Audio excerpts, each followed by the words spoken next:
headed to a networking event at Edmonton Unlimited, which is an organization in the region that's part of the Edmonton Region Innovation Network that works with startups and businesses on, activating in terms of marketing, sales, finding funding. And yeah, just heading to a coffee networking event this morning right downtown. So let's see how it goes. And I want to be very clear. I don't speak for Edmonton Region Defence Alliance or any of the organizations. I don't speak for Edmonton Global. I don't speak for Edmonton Unlimited. I'm just out here on the street assessing everything that's going on to kind of develop that situational awareness of the Alliance and its goals and aims and all of that. So yeah, I don't speak for any of them. Everything that I'm saying or, putting out there is based on my own interpretation. And yes, I do try to pull stuff off their websites and read news releases, but I don't have them here. Doing it off the top of my head, I'll get some things incorrect. But again, the intention here is not to create harm or do harm. The intention is to amplify the good news and also create some accountability, right? There's got to be some accountability outside the traditional media, the politics, the grant fund applications, all that. So that's what I'm doing.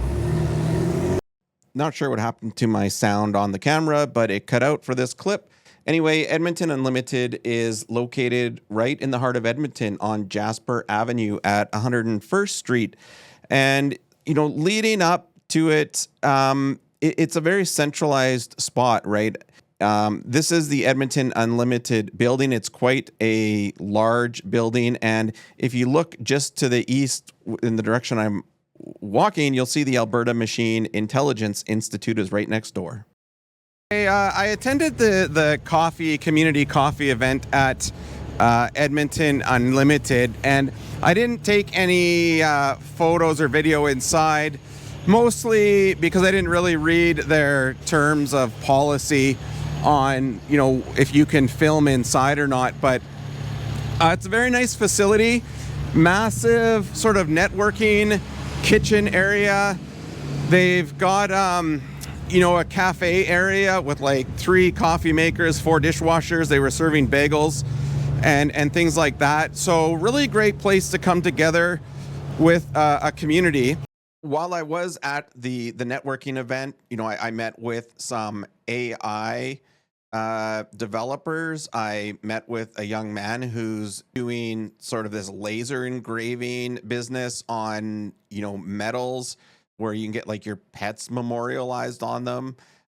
Talked to another gentleman that was just there looking for help on how to take his prototype and, move it to the next level within a tech stack. So, there's good diversity there, lots of young people. It was great to talk to young people that are just really, grinding out and wanting to start something up fantastic and contribute to the economy, to the country, and just make a life for themselves. Before I move on to the Edmonton Global visit I did on the same trip, the long version of this is going to be on our Patreon, because there's some insights and thinking that, I don't want to necessarily put out there publicly, because other organizations are just going to, mine for that insight and information and take it and not give me credit.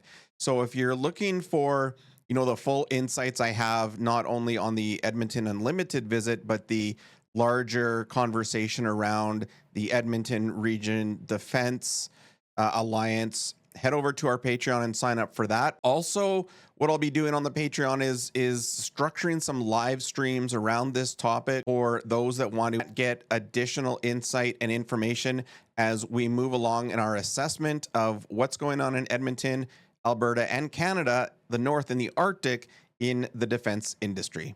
while I was at Edmonton Unlimited, I made a quick stop at Edmonton Global here in the ATB Place building at Jasper Ave, where I popped in to just kind of take a look at their operations and, see if there is someone there I could speak to, and I did.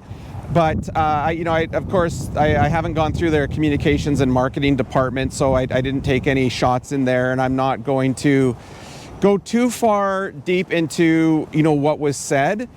But what I'm really doing here in this Defence Alliance ecosystem for Edmonton Region and Alberta is, as I assess the Alliance and its operations and take a look at the greater system as to how are we going to build climate change resilience, supply chain disruption resilience, and adapt, especially at the tier 2 and 3 levels, right? I'm not necessarily, I would hope that prime contractors and subcontractors have, their shit sorted out, but, based on the University of Waterloo's report, which I did a podcast on, regarding, resilience and adaptation in the supply chain in Canada and globally, I'm reminded of the fact about, convergence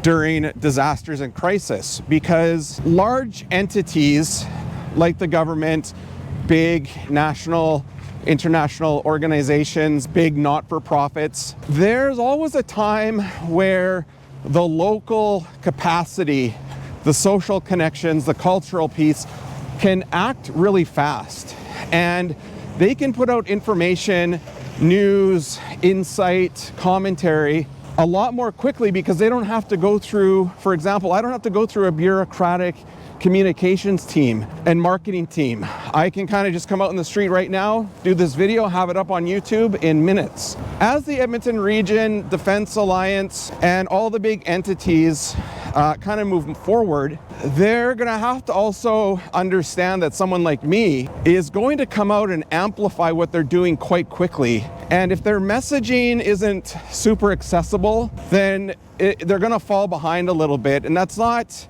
to say that I'm going to come out and post slop and garbage and all of that, but definitely they're out there now. They're going to be in the limelight. They're working on, working with a sort of a task force at the Alberta government level, the Canada level, the international level, and they're going to have to be quick because, what I'm doing is going to spread quickly. It's going to, I can maneuver and be nimble. They've got to be ready for this kind of thing, right? So it'll be interesting to see how they manage it, how they bring people in like me at the local level who are here to help, sincerely, genuinely help, but also to help make sure that they are including Indigenous voices, that they're thinking about women and children, thinking about groups that maybe they're not engaged with. See how the system reacts? Something to watch for.